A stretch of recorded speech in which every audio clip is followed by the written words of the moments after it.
로마서 6장 1절에서 11절 말씀을 제가 봉독하겠습니다.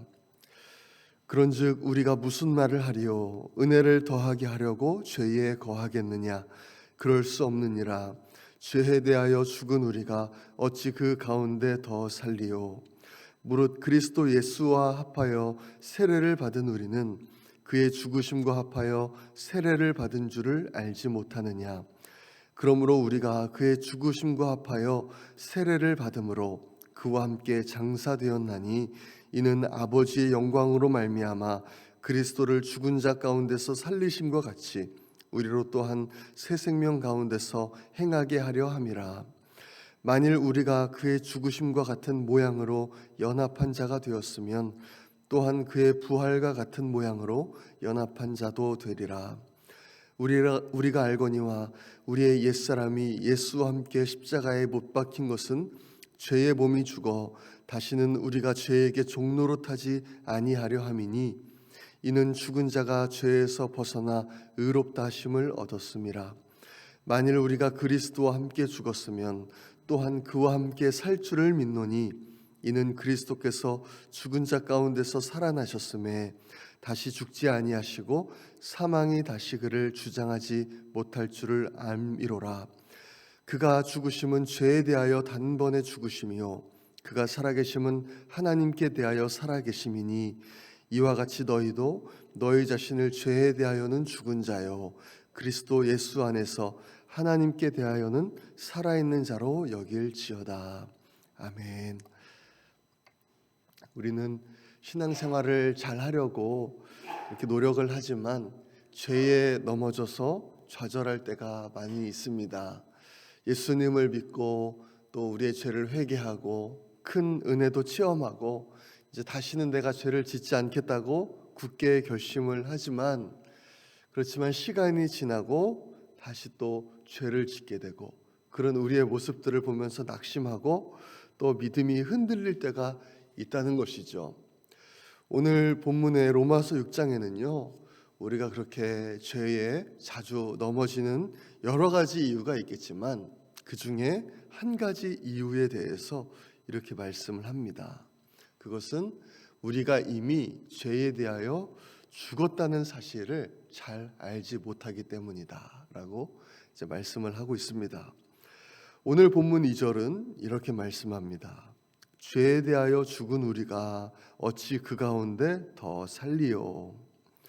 우리가 이미 죄에 대해서 죽었다 그렇게 말씀을 하는 것이죠. 3절 후반부를 보니까요 그의 죽으심과 합하여 세례를 받은 줄을 알지 못하느냐, 이미 죽었다는 것을 왜 알지 못하느냐 이렇게 말하는 거예요. 그것을 알아야만 한다 그렇게 이제 말씀을 하는 것입니다. 우리 그리스도인들이 반드시 기억해야 되는 것이 있습니다. 그것은 어떤 사람이 예수님을 믿고 정말 영접을 했다면 이제 그 사람은 예전과는 전혀 다른 사람이 되었다는 것이죠. 비록 비슷하게 보일 수는 있지만 하나님의 말씀에 따르면 이제 그 사람은 완전히 다른 사람이 되었습니다. 그래서 고린도후서 5장 17절은 이렇게 말씀합니다. 그런즉 누구든지 그리스도 안에 있으면 새로운 피조물이라. 이전 것은 지나갔으니 보라 새 것이 되었도다. 새로운 피조물 이렇게 말씀을 하고 있어요. 예수님을 믿으면 이제 믿지 않았을 때보다 조금 더 괜찮은 사람, 이제 조금 더 업그레이드 된 사람, 그런 사람이 되는 것이 아니라 이제 완전히 다른 이제 새로운 피조물이 되었다라는 것이죠. 우리가 예수님을 믿고 영접하면 우리 눈에는 보이지 않지만 이제 어떤 일이 일어나는가 하면 이제 예수님하고 우리가 영접하게 되는 것입니다. 그동안은 예수님하고 전혀 다른 관계 가운데 살았지만 예수님을 진심으로 마음으로 믿고 영접을 하게 되면 예수님과 내가 연합을 하게 되는 것이죠. 그러면 어떻게 되는가 하면 예수님께서 십자가에서 죽으셨던 그 죽음이 이제는 나의 죽음이 되는 것입니다.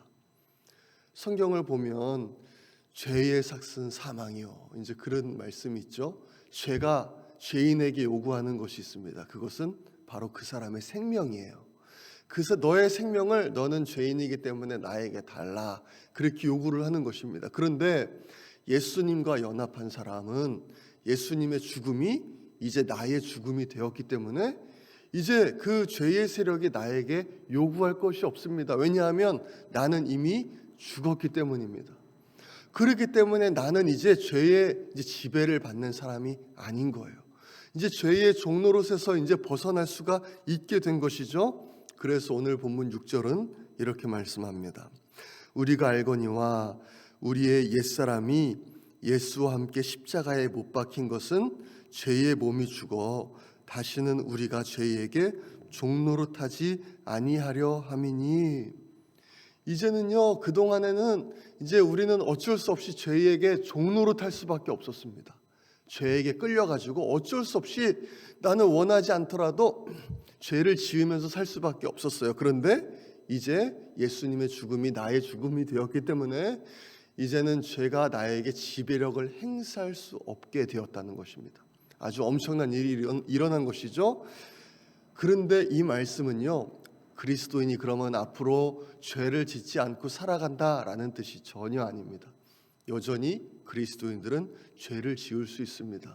엄청난 유혹을 받고 또 그 유혹에 넘어지기도 합니다. 그렇지만 이제 우리가 예수님을 믿음으로 엄청난 것이 달라졌는데 그것이 무엇인가 하면 이제는 우리가 죄에게 대항할 수 있는 힘이 생겼다는 것입니다.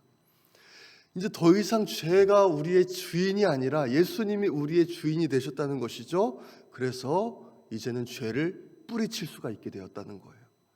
죄를 이길 수 있게 되었다는 것입니다. 이제는 예수님을 닮은 성화의 삶을 살 수 있게 되었다는 것입니다. 그런데 여전히 많은 사람들이 이제 구원받기 전과 비슷한 모습으로 죄에 넘어지는 그런 모습을 가지고 이제 살아가는 것이죠. 오늘 말씀은요, 그렇게 되는 이유가 여러 가지가 있지만 그 중에 하나가 내가 이제는 죄에 대해서 죽었다는 것을 모르기 때문에, 내가 이제 죄의 종이 아니고 이제는 하나님의 종이며 내 안에 죄를 이길 수 있는 은혜와 힘이 있다는 것을 모르기 때문에 그런 일이 일어난다라고 이제 말씀을 하는 것이죠. 2차 세계대전이 끝났을 때 이런 일이 있었다고 그래요. 이제 전쟁이 끝난 줄을 모르고 필리핀의 어떤 섬에 일본 군인들이 숨어 있었다는 겁니다. 계속 숨어 있었다는 거예요. 전쟁이 끝난 줄을 모르고. 그러다가 1974년에 마을 주민들한테 발각이 된 거예요. 그 딱 발견이 된 거죠. 그러니까 전쟁이 끝난 줄을 모르고 그 일본 군인들이 필리핀의 한 섬에서 30년 동안이나 숨어서 살았던 거예요. 그들은 전쟁이 끝남과 동시에 이제 그냥 자유인으로 살 수가 있었는데 그 사실을 몰랐기 때문에 30년 동안이나 숨어 지내면서 전쟁이 언제 끝나나 이렇게 지냈다는 것이죠. 또 이런 이야기도 있습니다. 유럽과 미국에서 이제 노예 해방이 이루어졌는데 그 중에 어떤 사람들은 노예 출신이었던 사람들은요, 그냥 노예 해방이 이루어졌는데도 불구하고 계속해서 노예로 살아가는 거예요. 왜냐하면 그게 너무나 익숙하기 때문에. 이제 노예 해방이 이루어졌다는 것도 잘 실감이 되지 않고 그냥 예전처럼 사는 것이 좋은 겁니다. 그러니까 계속해서 이제 그럴 필요가 없는데 주인 집에 찾아가가지고 노예처럼 그렇게 살아가는 것이죠. 이 사람들에게 필요한 것이 무엇입니까? 지금 어떤 일이 일어났는지를 아는 것입니다. 이제 내가 어떤 사람이 되었는지를 분명히 아는 것이죠. 내가 다시 노예의 행동이 나오려고 할 때마다 자신에게 이렇게 말하는 거예요. 나는 이제 더 이상 노예가 아니야. 나는 이제 자유인이 되었어. 이제 그것을 계속해서 자기에게 말해주고 계속 기억하고 그거를 이제 나의 정체성으로 확실히 분명히 삼는 거예요. 그래서 오늘 본문 11절은 이렇게 말씀합니다. 이와 같이 너희도 너희 자신을 죄에 대하여는 죽은 자요 그리스도 예수 안에서 하나님께 대하여는 살아있는 자로 여길지어다. 이렇게 말씀하고 있습니다. 분명히 알아라. 너가 이제 어떤 존재가 되었는지, 하나님이 어떤 일을 하셨는지 분명히 알아야 된다라고 이제 말씀을 하는 것입니다. 마귀는 우리를 속이는 자입니다. 성경을 보면 마귀의 특징 첫 번째를 거짓말로 이제 말씀하고 있죠. 마귀는 속이는 자, 거짓말장이입니다. 그래서 우리가 알지도 못하는 사이에 이제 많은 통로들을 통해서 우리는 죄의 노예다. 어쩔 수 없이 죄를 지으면서 살아갈 수밖에 없는 우리는 그런 연약한 존재다라고 이제 말을 하지만 하나님의 말씀은요, 그것이 아니라는 거예요. 우리는 이제 죄의 영향력에서 이미 벗어났고 우리 안에는 죄의 유혹을 이길 수 있는 힘이 있고 또 우리 안에 성령님이 계셔서 이제 그런 은혜가 있다라고 이제 말씀을 하는 것이죠. 우리는요, 지금 우리 눈에는 그렇게 보이지 않을지라도 하나님의 눈에는 우리는 왕의 자녀들입니다. 이 세상을 창조하신 지극히 높으신 정말 그 누구와도 비교할 수 없는 하나님이 바로 우리 아버지시고 우리는 그분의 자녀가 된 거예요. 더 이상 죄의 노예가 아니라 왕의 자녀라는 것입니다. 우리는 이제 어떻게 살아야 합니까? 왕의 자녀처럼 살아야 하는 것이죠. 내가 여전히 죄의 종노릇처럼 하면서 살아가려고 하는 것처럼 느낄 때마다 우리는 나에게 말을 해야 됩니다. 나는 더 이상 죄의 노예가 아니야. 나는 더 이상 이렇게 살 필요가 없는 사람이야. 내 안에는 성령님이 계시고 나는 이제 하나님의 자녀로서 이 엄청난 것을 모든 것을 다스리시는 그 하나님의 권세 있는 자의 자녀로서 나는 살아갈 수 있어. 이렇게 우리는 이제 말을 해야 되는 것이죠. 오늘 하루도 정말 이 엄청난 이 사실을 기억하시고 이 세상을 창조하신 우리가 왕의 자녀라는 그 사실을 기억하시고 또 내 안에는 그 세상이 이길 수 없는 성령님께서 내 안에 계시다는 것을 기억하시고 오늘 하루도 정말 승리하시는 삶을 살아가는 우리 모든 성도님들 되시기를 간절히 소망합니다.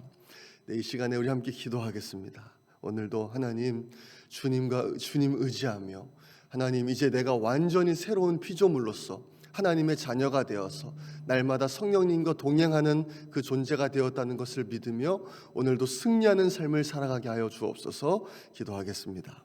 우리가 품고 기도하는 영혼들을 위해서 기도합니다. 하나님 아버지, 그들에게 갈급한 마음을 허락하여 주시고 그들도 예수님을 믿고 하나님의 자녀가 되는 은혜를 허락하여 주옵소서. 그 일들을 아버지 저희를 통하여서 아버지 이루어 주시옵소서. 우리 그렇게 기도하기 원합니다. 담임 목사님과 사모님, 한국에 계신 모든 일정 가운데 또 치료하시는 과정 가운데 함께해 주시도록 기도하고 또 어려움 가운데 있는 성도님들과 환우들을 위해서도 기도해 주시기 바랍니다. 러시아 우크라이나 침공이 속히 중단되고 무고한 생명이 희생되지 않도록 우리 주여 한번 외치고 기도하겠습니다. 주여.